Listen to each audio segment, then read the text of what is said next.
कैसे जागृत करें सातों चक्र। भारतीय योग शास्त्र के अनुसार मानव शरीर में 7 चक्र या शक्ति केंद्र होते हैं। आइए हम आपको बताते हैं इन सोए हुए चक्रों को जागृत करने का आसान तरीका और इससे होने वाले फायदे। आधार चक्र मूलाधार। मूलाधार चक्र को जगाने के लिए नियमित इस चक्र पर ध्यान लगाना चाहिए। ध्यान लगाते समय लम मंत्र का उच्चारण करना चाहिए। इसके अलावा जीवन में अच्छे कर्मों पर ध्यान देना चाहिए। प्रतिदिन व्यायाम, योगा आदि करना चाहिए। इसे जागृत करने से व्यक्ति के भीतर वीरता, निर्भीकता और आनंद के भाव आते हैं। दूसरा चक्र होता है स्वाधिष्ठान, जो मूल से थोड़ा सा ऊपर होता है।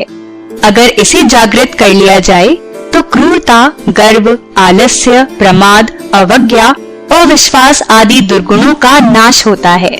इस चक्र को जागृत करने के लिए घुटनों के बल सीधे बैठ जाएं और हाथों को अपनी जांघों पर रखें। इसके बाद हथेलियों को आपस में एक गोले की तरह जोड़कर चक्र पर ध्यान लगाएं।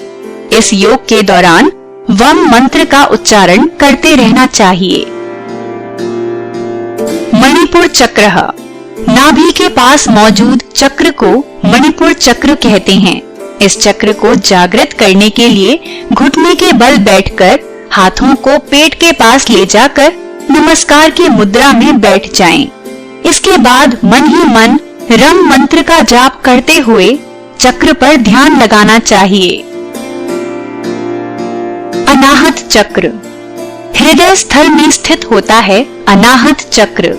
दिल के पास रहने वाले इस चक्र के प्रभाव से मनुष्य में कला का गुण आता है। ऐसे लोग हमेशा कुछ नया करने की कोशिश करते रहते हैं। इस चक्र को जगाने के लिए योग की मुद्रा में बैठ जाएं और अंगूठे से तर्जनी उंगली को छुएं। अब एक हाथ को हृदय पर रखें और एक हाथ को जांघों पर रखे रहें। मन ही मन यम मंत्र का जाप करते रहना चाहिए। विशुद्ध चक्र।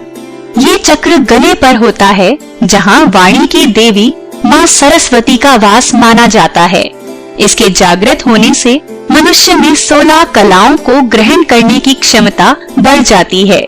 साथ ही मनुष्य पर भूख, प्यास और मौसम के प्रभाव बेहद कम होता है। इस चक्र को जागृत करने के लिए घुटनों के बल बैठकर दोनों हाथों को जोड़ें और फिर गले के अंत में विद्यमान इस चक्र पर ध्यान लगाएं। ध्यान के दौरान हम मंत्र का जाप करते रहना चाहिए। आज्ञा चक्र। दोनों भौहों के बीच स्थित चक्र को आज्ञा चक्र कहते हैं। इसे बेहद विकसित शक्ति चक्र माना जाता है। इस चक्र को जागृत करने के लिए काफी ध्यान और अभ्यास की आवश्यकता होती है। इसके लिए आसन लगाकर शांत स्थान पर बैठ जाना चाहिए और अपनी तीसरी आंख पर ध्यान लगाना चाहिए।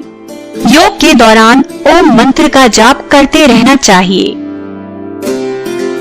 सहस्त्रार चक्र मस्तिष्क के मध्य भाग में है, अर्थात जहाँ चोटी रखते हैं वहाँ सहस्त्रार चक्र होता है। यह चक्र सबसे शक्तिशाली माना जाता है। इसे प्राप्त मनुष्य के लिए संसारिक वस्तुओं का कोई मूल नहीं होता है। इस चक्र को जागृत करने का सर्वोत्तम तरीका होता है किसी गुरु की सहायता से योग करना। गुरु या किसी निरीक्षक की देखरेख में ये योग करने से काफी लाभ होता है। सहस्त्रार चक्र ही नहीं, अपितु सभी चक्रों को पाने या जागृत करने के लिए गुरु की सहायता लेना लाभदायक होता है। अगर आपको ये वीडियो पसंद आया तो इसे शेयर करें और सब्सक्राइब करें हमारा YouTube चैनल।